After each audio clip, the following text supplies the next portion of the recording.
இப்போ நெக்ஸ்ட்டு வந்து டிஃபால்ட்டாக ஒரு சாலிட் பாடி இருக்குது. ஒரு சிமிலர் சாலிட் பாடி அது டிஃப்ரெண்ட் ப்ரொபோர்ஷன்ஸில் இருக்க சாலிட் பாடி.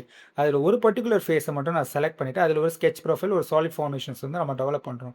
இப்போ அதோட ஃபேஸை நான் சேஞ்ச் பண்ணணும், அதோட பிளெயினை வந்து நான் சேஞ்ச் பண்ணணும் அப்படின்னா நம்ம அகெயின் ப்ரொஃபைலை வந்து ட்ரா பண்ணுறதுக்கு பதிலாக இருக்கிற அந்த போர்ஷன்ஸ் இருக்கா, அந்த போர்ஷன்ஸில் ஜஸ்ட்டு வந்து அந்த பிளெயினை மட்டும் நம்ம ஸ்விட்ச் பண்ணால் போதும். ஸ்விட்ச் பண்ணுறதுக்கு அந்த பர்டிகுலர் ஃபீச்சரை வந்து செலக்ட் பண்ணியிருக்கேன். செலக்ட் பண்ணிட்டு right click, edit, create sketch plane அது இருக்கா, எடிட் ஸ்கெட்ச் பிளேனில் போயிட்டு ஃபேஸை நான் சேஞ்ச் பண்ணுறேன். சேஞ்ச் பண்ணோன்னே நம்ம ஃப்ரண்ட் ஃபேஸில் ஒரு ஆப்ரேஷன்ஸ் வந்து ஃபார்ம் பண்ணியிருப்போம்.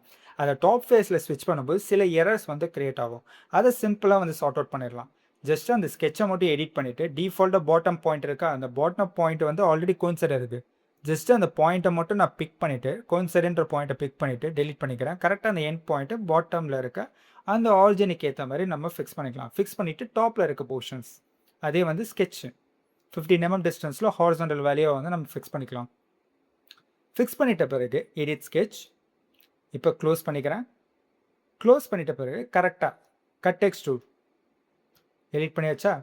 இப்போ நெக்ஸ்ட்டு ஃபேஸை எந்த டைரக்ஷனில் வந்து நம்மளுக்கு பாக்கெட் வந்து ஃபார்ம் பண்ணணும், இதுதான் எந்த ஃபேஸுன்றது எந்த பிளேன் ஃபஸ்ட் நம்ம பிக் பண்ணிடுவோம். பிக் பண்ணிட்ட பிறகு இந்த ஆப்ரேஷன்ஸ் வந்து நம்ம ஃபார்ம் பண்ணிக்கலாம். Okay, thank you.